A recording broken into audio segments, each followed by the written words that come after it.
आज Jharkhand cooperative federation limited की ओर से स्थानीय बेरोजगारों की परियोजना गांधी सेवा सदन में Jharkhand state cooperative federation limited के बैनर तले बीसीसीएल परियोजना प्रभावितों को ऑपरेटिव के कोयला परिवहन ईएमई एवं सिविल कार्य आवंटन हेतु ध्यान आकर्षण धरना को सफल बनाने हेतु प्रेस वार्ता की गई।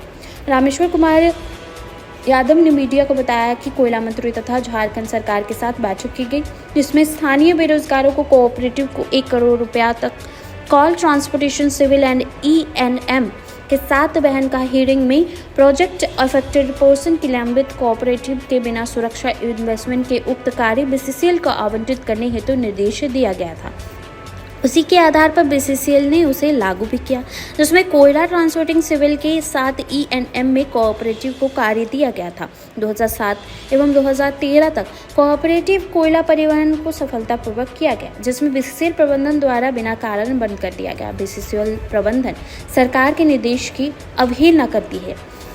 कोऑपरेटिव को केवल नाम मात्र का सिविल विभाग में नाली सफाई का काम दिया गया है। 15% से अधिक मटेरियल कॉस्ट जोड़कर ठेकेदारों के लिए टेंडर निकाली जाती है, जिसे रोका जाए, सभी रिपेयरिंग आदि कार्य दिए जाए। बीसीसीएल के अभियंता सिविल ठेकेदारों के पक्ष में काम करते हैं, इसीलिए हम सबकी मांग है कि ओपन खदान में कोयला चुनने का काम समिति को दिया जाए तथा उसे वाजिब दाम में बीसीसीएल खरीद ले। सभी कॉल बांसुरी में कोयला की ढुलाई को कोऑपरेटिव को दिया जाए। बीसीसीएल के सभी क्षेत्रीय अस्पतालों में सफाई, नर्स, बेड बॉय, माली आदि श्रम युक्त कार्य दिए जाए। बीसीसीएल प्रोजेक्ट प्रभावित परिवारों को पीएपी को पूर्व की तरह रोजगार हेतु छोटी बड़ी गाड़ियां दिया जाए। सरकार को ध्यान आकर्षण करने के लिए आगामी 20 सितंबर को पीएपी की निलंबित सहकारी समितियां उपायुक्त कार्यालय के बाहर धरना देगी। आज झारखंड कोऑपरेटिव फेडरेशन लिमिटेड की ओर से स्थानीय बेरोजगारों की परियोजना प्रभावित सहकारी समितियों के लोग हैं और उससे जुड़ी हुई सहकारी समितियां हैं। हर एक सहकारी समितियों के साथ कम से कम 51 लोग हैं, 51 घर जुड़ा हुआ है। भारत सरकार के कोयला मंत्री और झारखंड सरकार के मुख्यमंत्री की बैठक में तय किया गया और उसका निर्देश दिया गया कि स्थानीय परियोजना प्रभावित सहकारी समितियों के कोयला बालू परिवहन, आपका सिविल काम, ईएमई में काम, गाड़ी हायर करने का जो काम है, तमाम काम को सहकारी समिति के माध्यम से कराने का किया जाए, जिससे कि स्थानीय बेरोजगारों के एक समूह को लाभ होगा।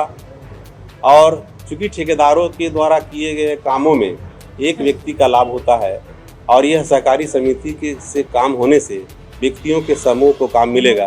इससे झारखंड से पलायन और बेरोजगारों का रोजगार का सृजन भी होगा और ये काम किया जाएगा। 16 दिन हो गया है। हम लोगों ने एक डिमांड बीसीसीएल को दिया, सीएमडी साहब को, और उसका बाद में झारखंड के जो विभाग है, विभागीय मंत्री हैं, उनको दिया है। भारत के प्रधानमंत्री तक को भी हम लोगों ने चिट्ठी रजिस्ट्री के द्वारा दिया है कि हम लोगों के साथ जो आप लोगों का जो वार्ता हुआ है उसका अनुपालन बीसीसीएल के द्वारा नहीं की जा रही है।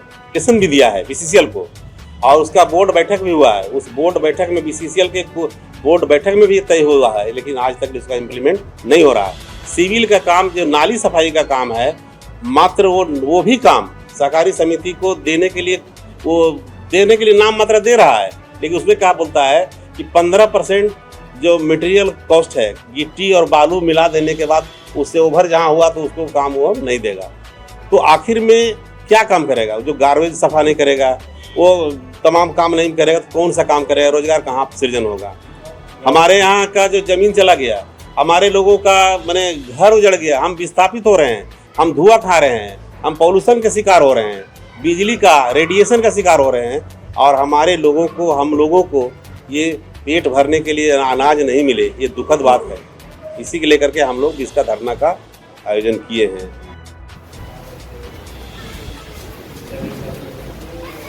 हो गया।